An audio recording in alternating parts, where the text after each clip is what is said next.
Hey there, guys. It's me, Lori. I am trying right now to figure out how to. I know how to do webinars on Zoom, but I want to be able to.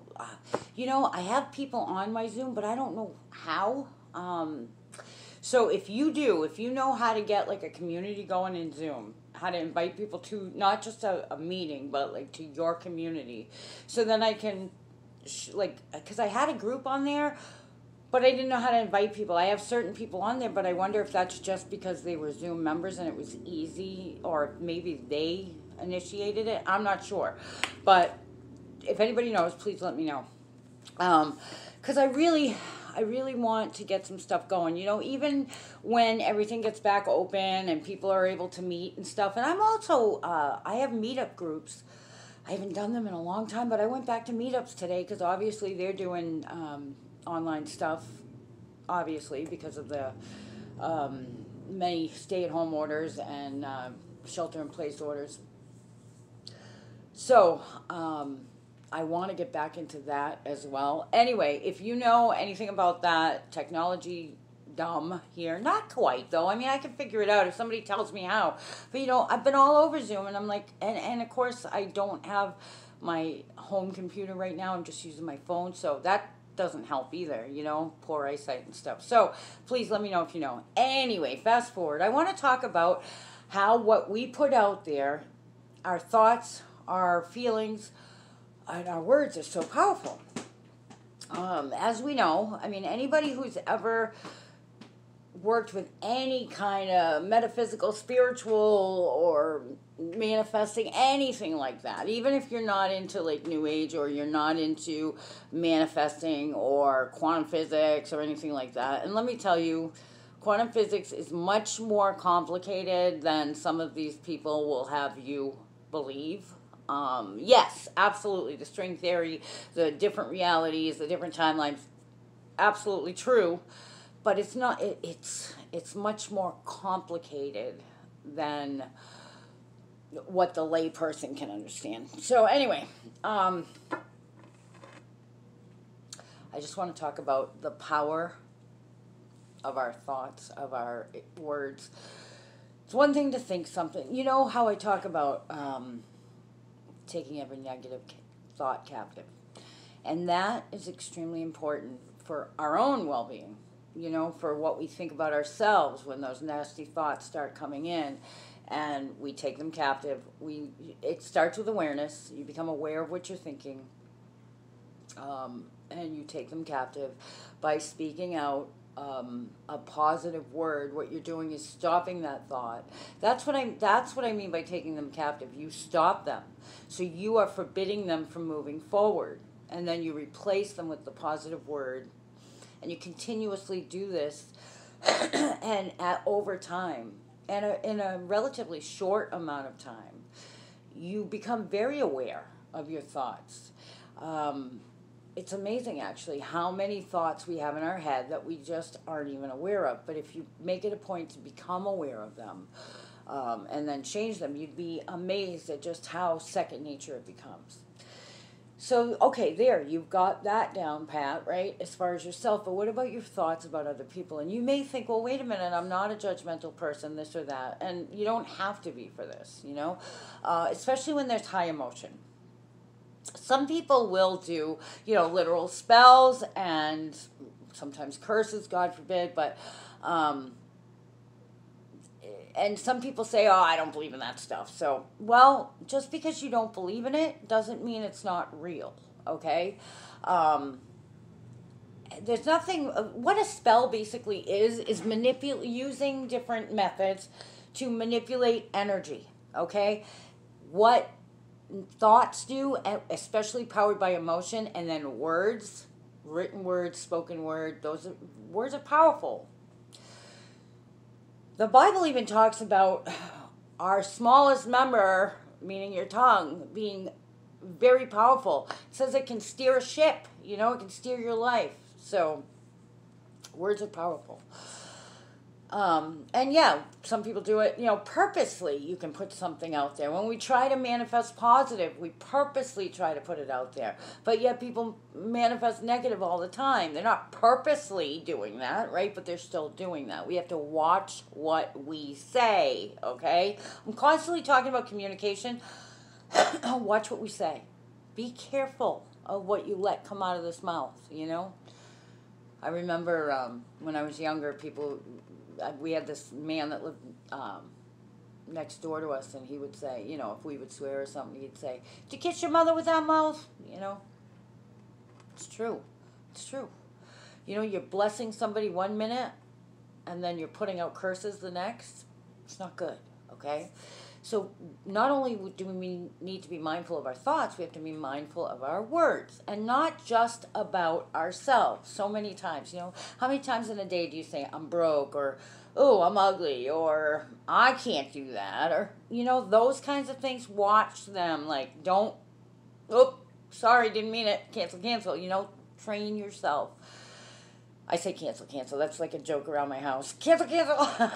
But it's true. If we will catch each other, I live alone, but I mean, like, when my kids were younger, we would catch each other if we spoke a negative word. It's easy to catch another person. It's not so easy to catch yourself, especially when there's high emotion. I remember one time, I got a couple different little stories to go along with this. I had a client/friend. She became a friend through being my client many, many years ago. Gosh, this is probably 20 plus years ago.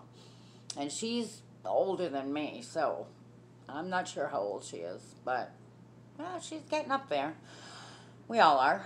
I'm going to call her Dee, even though that's not her real name, because I haven't spoken to her in several years, and I don't have her permission to share her story, so I'm going to keep her anonymous. Her name is Dee, for this purpose. And I'll call her husband Mark. Okay.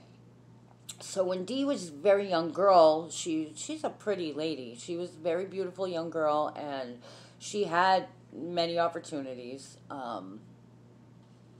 There's a side story, but I'm not even going to get into that. She actually turned down somebody who later became extremely wealthy. But anyway, Dee's focus was on security, financial security, financial wealth, that kind of success. She didn't have aspirations for herself to become whatever. She didn't want to get like whatever, be successful in her own right. She wanted to marry a man that would be wealthy and successful and take care of her, and that they would have children, and she could be a stay-at-home mom, and not just a stay-at-home mom, but like a socialite almost. That was her goal. She was from Manhattan, and that's what she was looking for, and she had many opportunities, but there was this guy, Mark. Mark wasn't particularly interested in her. He wasn't uninterested, but he just really wasn't interested. But he was going places. She saw him as exactly what her prototype, her type, They dated a couple times. Mark wasn't really interested. Mark was set on, he wanted a different kind of woman. He wanted a woman that would be more of a partner to him. But he definitely had, he was good looking. He was headed for success. He was already from a successful family. She knew very likely they would be wealthy, or she'd definitely be secure and never have to work.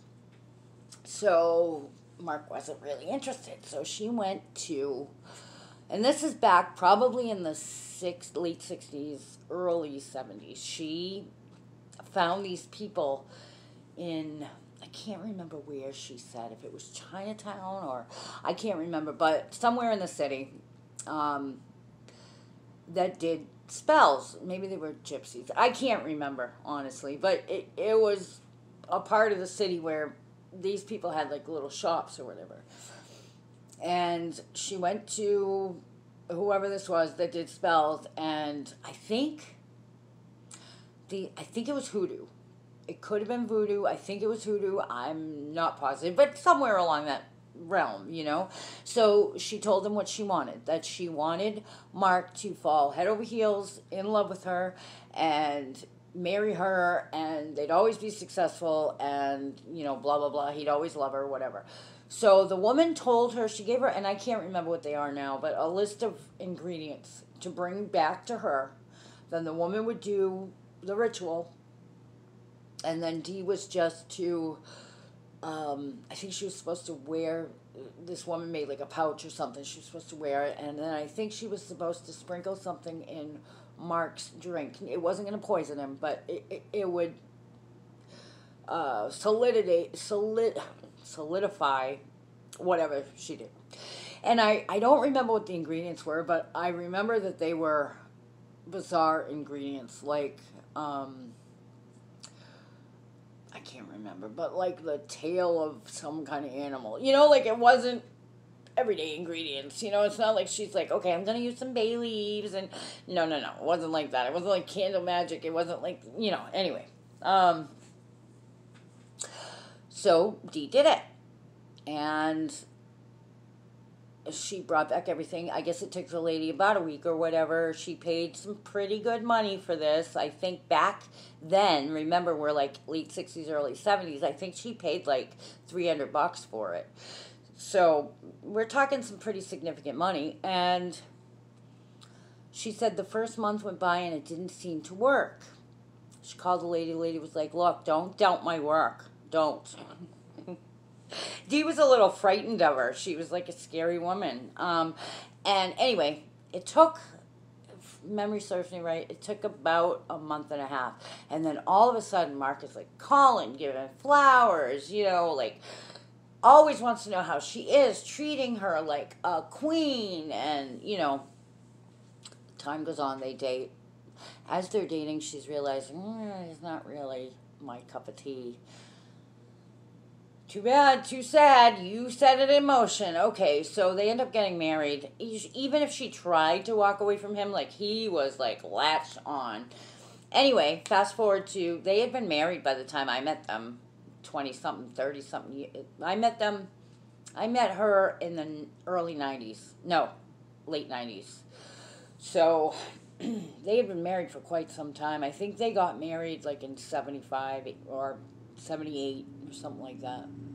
I could be wrong, you know. I bet you it was, because she was older than me. Yeah, she was probably about 15 years older than me. So maybe I got the time a little wrong. Maybe it was like more mid to late 70s. But anyway, when she did this. But, because I think when I met them, they had been married about 25 years. And I think I met them in like 97 or something like that. So,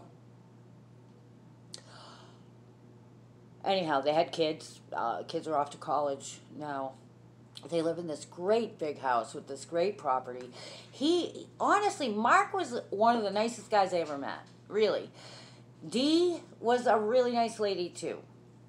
If you couldn't find two more opposite people.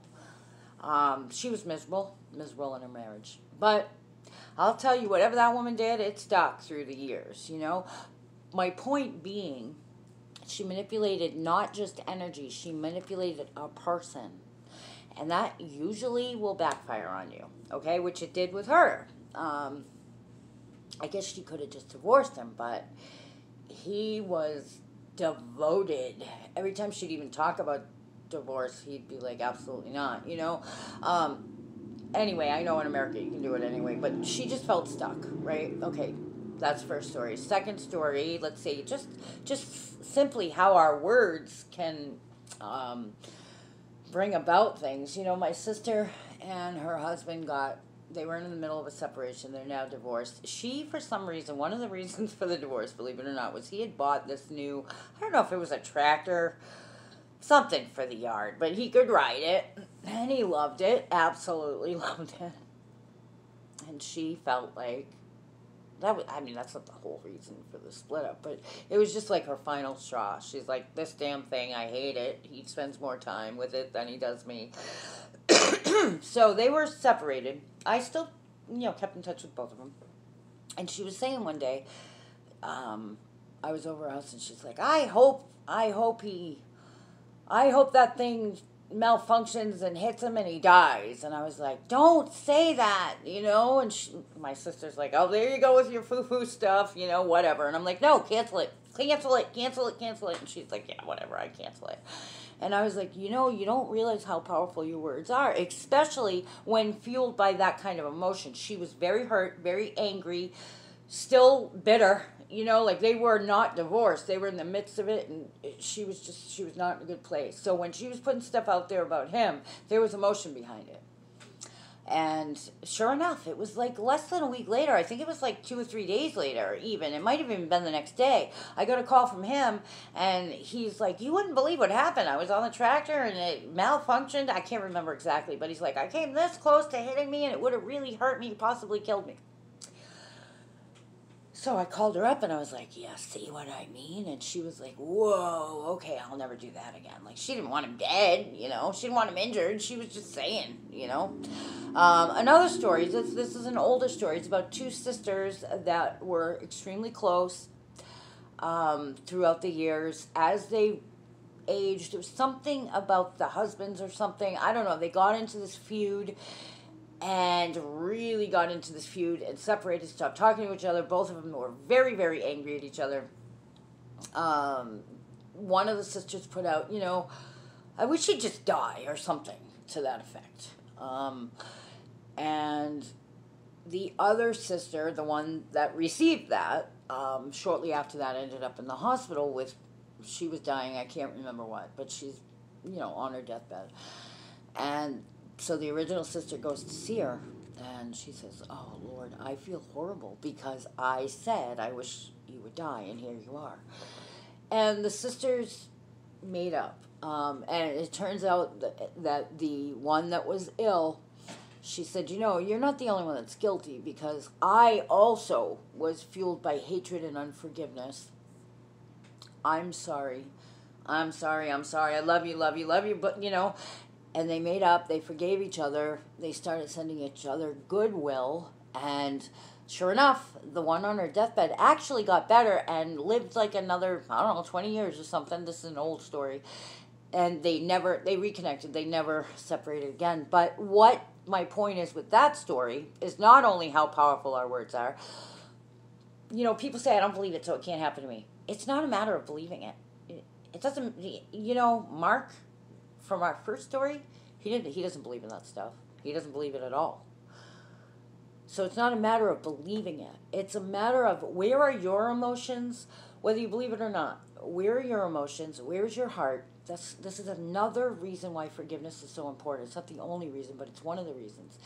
If you are also in bitterness, anger, resentment, can't let go, you've got this feud, and the other person could be shooting out all kinds of nasty words towards you. But if you are only sending love to them in a feud situation, there's your protection.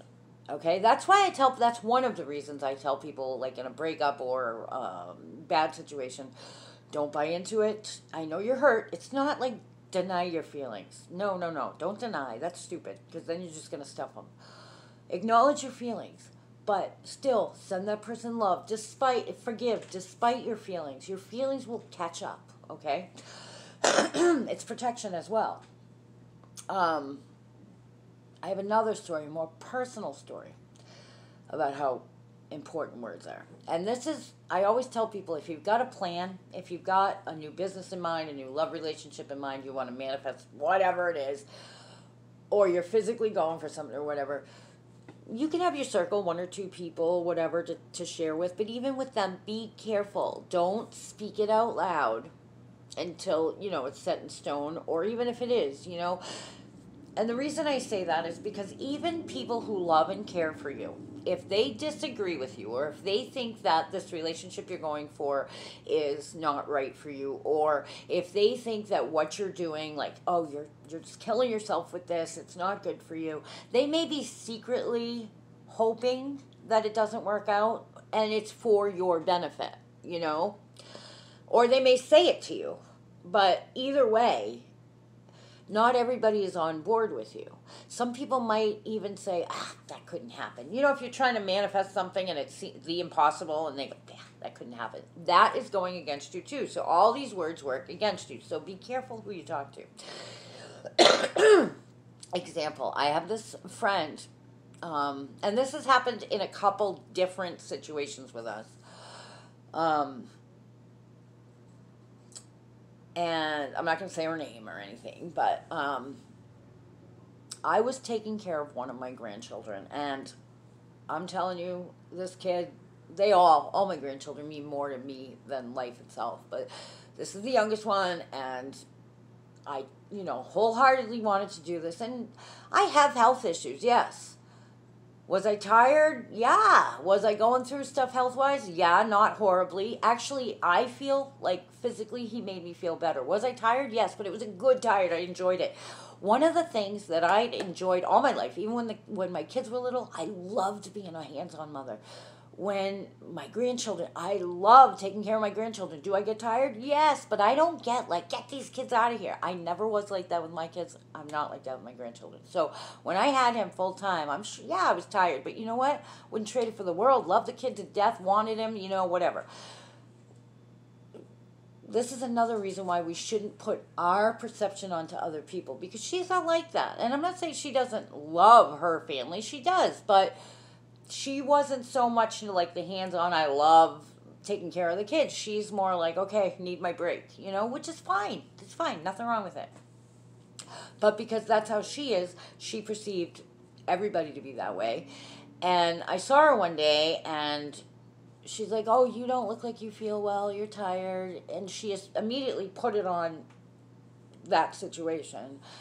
Like, yeah, but I'm fine. But, I had lost a lot of weight, whatever. But she actually said, do you think you should give him to the state? I remember when she said that, like it hit, she might as well have stabbed me or punched me 500 times in the gut, because that's how it felt. I was like, no, are you kidding me? First of all, I don't have the authority to do that. Second of all, even if I did, I wouldn't do it in 5 million years. There's absolutely no reason I would ever even put that thought in my head. But you know what I didn't do? I didn't cancel it. I didn't say cancel that thought.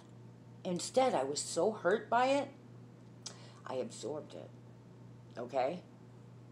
So, there's where I went wrong. Okay? I was so hurt by that. I remember crying for days over that. I'd never talked to her about it. And there were other things that this particular person had said. Probably doesn't even remember, because to her, probably wasn't all that important. To me, it was, so I absorbed it. Well, it wasn't maybe a month and a half later that all kinds of hell broke loose, lies were told about me and whatever. He doesn't live with me anymore. I'm not saying she did that. What I'm saying is, look at how powerful our words are. So please, do yourself a favor. Do everybody around you a favor. First of all, don't put on to other people your ideas and perceptions. That's what she did. Like I said, I don't think she knows, even knowing me and even though I've said it, because she's not like that, so it's hard to comprehend just how much I adore being hands-on with children. And I did with my children, and I do with my grandchildren. She's not like that, and that's fine, Some people, like I said before in other videos, if somebody needs something, if somebody comes to you and they say, that they're feeling sick, or that they're broke, or that they're sad. If you really want to help that person, you really care about that person, go to that person and listen. Listen to them. Tell them you want to help and listen to them. Don't assume you know what's best, And then if you can do what they say they need, then do it. If you can't, maybe help them get it some other way, or, pray for them. But, don't assume you know what they need, okay? Be careful of your words. Your tongue is extremely powerful, all right? Manipulating energy is fine. Manipulating people is unethical, it's immoral, and it'll come back at you. I hope this video helped a little bit, and I will talk to you guys soon. I think I'm going to try a live. So Danny from Danny and the Magic Junk Drawer keeps trying to talk me into it, and she's right. I know she's right, and I'm nervous about it. I'll do it Facebook without a problem, but even that gets me nervous, because you know what my worst fear is, honestly, and it's stupid. The only thing to fear is fear yourself, right? I mean, and here I am, the life coach, but I'm sharing with you. I have a fear. I have an anxiety about getting on and being on for like an hour and nobody joins, or like one person joins, you know? And I do it on Facebook, and I get that anxiety as well. You know, I can stand in front of, 100 people, 200 people in an auditorium, and do I get nervous? Yes, but I'll do it. And I can't sit in my freaking whatever room this is. I don't know what it is, my room. And it's not my bedroom, but I don't know what kind of room it is. And worry about a live stream. Crazy, huh? Anyway, I'll do it. All right, I'll talk to you guys soon. This has been too long a video, but my point is two things. Don't expect that everyone else is looking at the world as you are. We all have our own experiences. We all have our own likes, dislikes. We all are our own people. Listen to people. Don't just think you know, okay? Number two, watch what you say. Watch what you say. Not only because your words can hurt people, but your words are really powerful. All of this world is made up of energy. The written word, the spoken word. The thoughts are powerful. Thoughts fueled by emotion are even more powerful. Thoughts, emotion, and words are really powerful. Even words without emotion backing them are extremely powerful. But you add the emotion, you add the thought. And I think about, like, my friend, what she said about him. If she actually came out and said it, how long was she thinking it? You know? I think there was a lot of power fueled behind that. All right. Talk to you guys later. I hope you have a blessed Saturday. I hope everybody who watches this video, whether it's Saturday you're watching it or not, I hope and pray that you are showered with blessings or miracles or both. And I wish you the best of everything. All right, guys, take care.